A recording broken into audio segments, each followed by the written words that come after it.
Hello, my lovely students. Welcome to StudyWave Academy, where education is without limits. Let's continue with our kindergarten work of learning about rhymes. We have looked at what rhymes are, and now we are talking about how we can know that rhymes are found in certain words or how rhymes come about. I've talked about the family words, I've explained about the word structure, I've talked about the rhyming words, and now I was talking about the spelling pattern and how to know that words are similar or words are rhyming. Now let's look at the spelling pattern.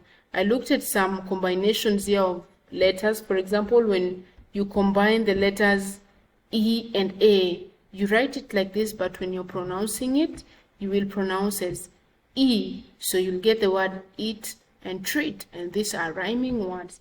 Now let's continue, and now you are on checking on the rhyming based on the spelling. And I said some words have the similar spelling but different pronunciations. And I gave an example, for example, the word cough and the word enough. These words are pronounced very differently, but their spelling, when you spell the word cough here, let me get to this word. So sorry about that, but when you have these two words here, cough, and I want to take rid of that. Okay, I want a clean sheet where you can see. So look at these two words, cough and enough. They are totally spelled differently, some parts of it, but one thing is that they are pronounced differently. The way you pronounce cough is not the way you pronounce enough, but you find that they have the same spelling of this word off, and this word here, it's also here off. So they have this off spelling pattern at the end, even though they may not have identical pronunciation. So this type of rhyme, where they have different pronunciation but the same spelling at the end, is what is called the visual rhyme. So class, this is another vocabulary that I want us to add to our daily vocabulary diary. Add the word visual rhyme and explain this as just rhymes that have the different pronunciation, but they have different pronunciation but have the same spelling of or similar sound pattern at the end. Okay, very simple. Now let's continue and now look at how rhymes come about, and now we are looking at the poetic and creative usage. Okay, now in poetry and creative writing, writers intentionally use rhymes to create rhythm, flow, and artistic expressions. Now, as we continue reading, I will even show you some poems. We will read aloud some poems. We will listen to some poems and try to find out the rhyming patterns. Now, you find some writers or some people who write things, they want to bring some rhythm or some fun when reading a certain paragraph or reading a certain. So it's very easy for writers to use these rhyming words because they want to create some flow. They want their poem to be so nice, to create some rhythm. So what do? They use these rhymes intentionally so that they can create the rhythm in the poems and the flow. So these rhymes help writers write nice poems where there's some flow and there's some rhythm. So this can involve slant rhymes where the sounds are similar but not identical, or visual rhymes where words look similar but they don't sound the same.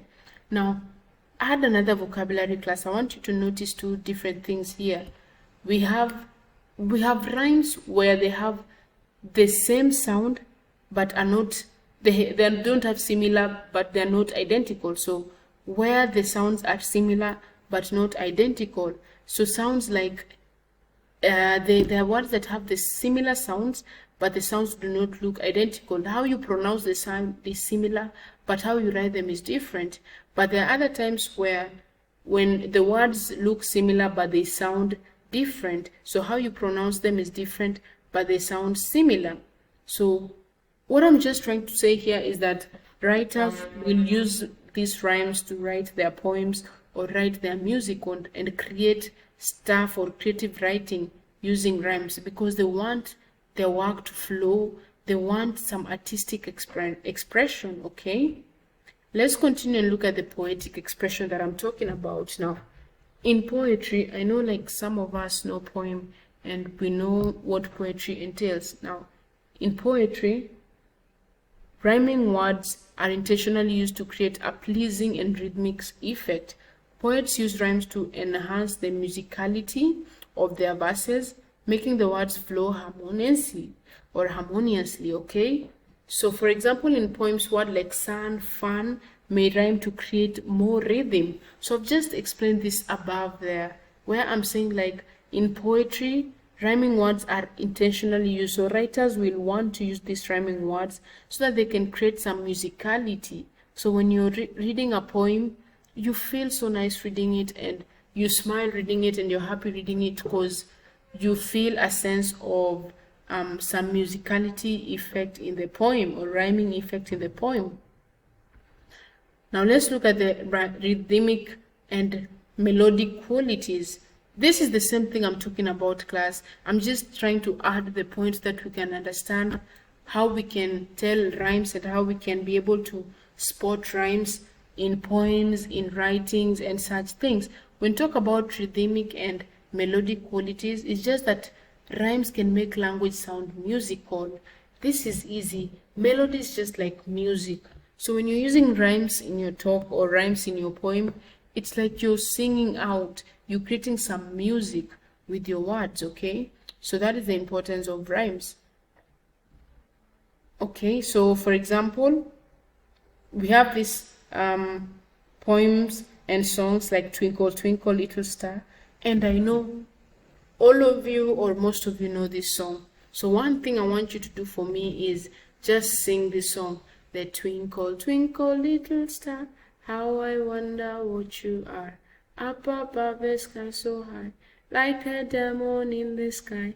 Twinkle, twinkle, little star, how I wonder how you are. Now, this is a simple song that most of us, I know we've sung, and I know your teachers have taught you and will also learn in this class, but just find out about this song, and our next class will be singing this song and like understanding the song and what it entails, okay? So that will be for our next class as we continue learning. So you will notice there's some rhymes in these words. So for our song, particularly for this class, we chose the Row Row Your Boat, and I played it, and we will still listen to it and find the rhymes in that song, okay?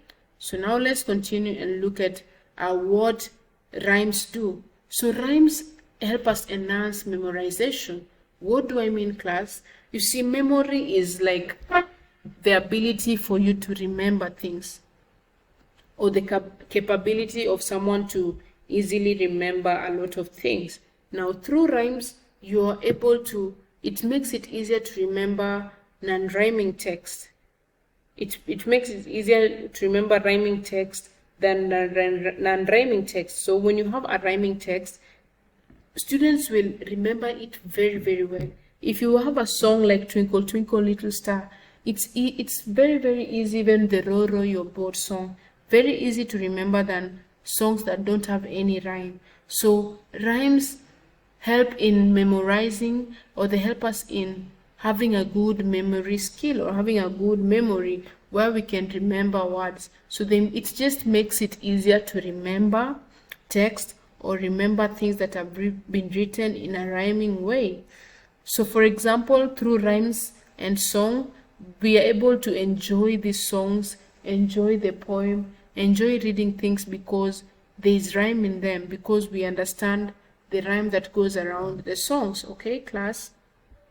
Now let's look at the language evolution.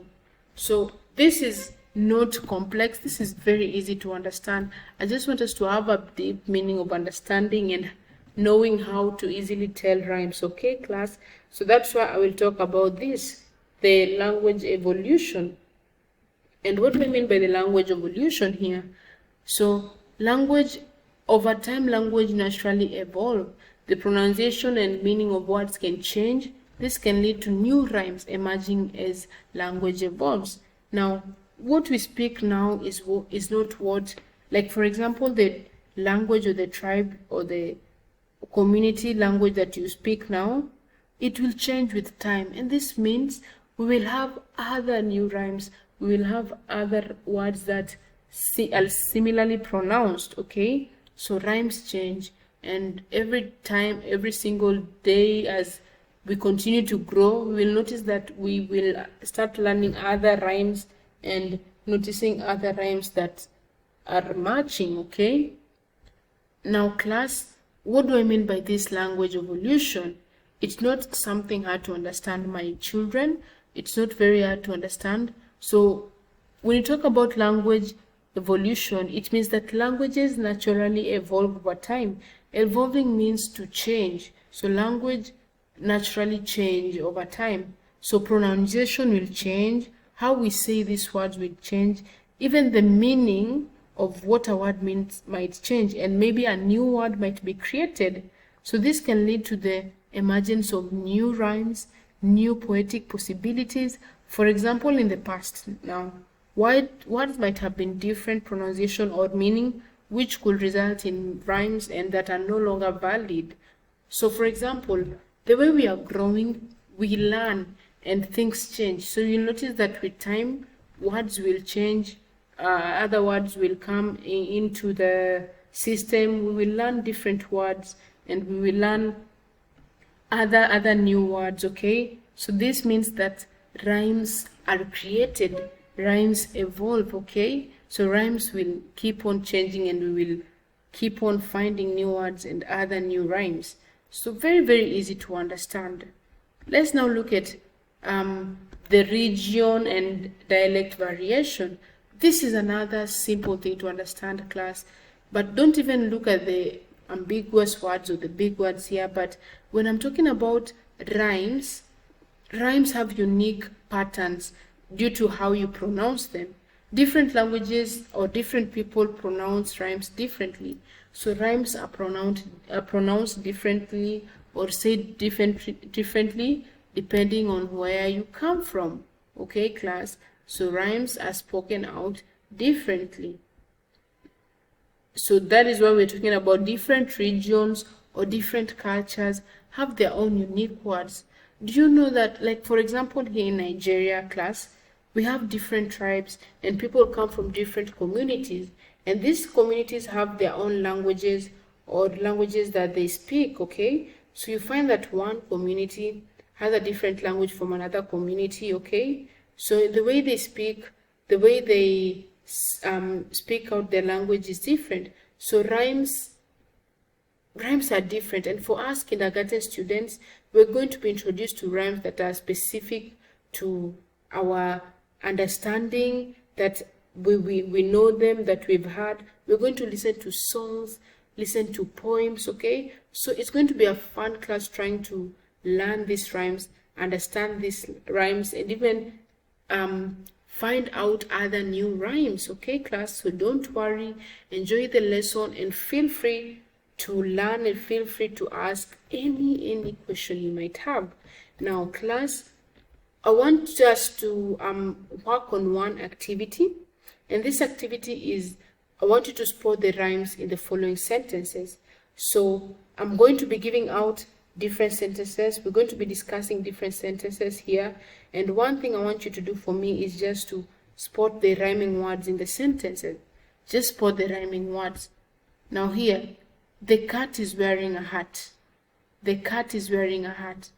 If you repeat this sentence again, you will find a rhyming sound in two words here. So I will do this for you now. The cat is wearing a hat. There doesn't have another word that is rhyming with here. Cat, we try to look at cat. Is there another word that ends with at? Yes. Now the word is hat. Now we have cat, hat. So in this sentence, cat and hat are rhyming. See how easy it is. Now look at this. We have cat and we have hat. These are two rhyming sentences that are very easy to tell. So we have this sound at and we have the sound at here. So therefore these two words, cat and hat, are the rhyming words in our sentence.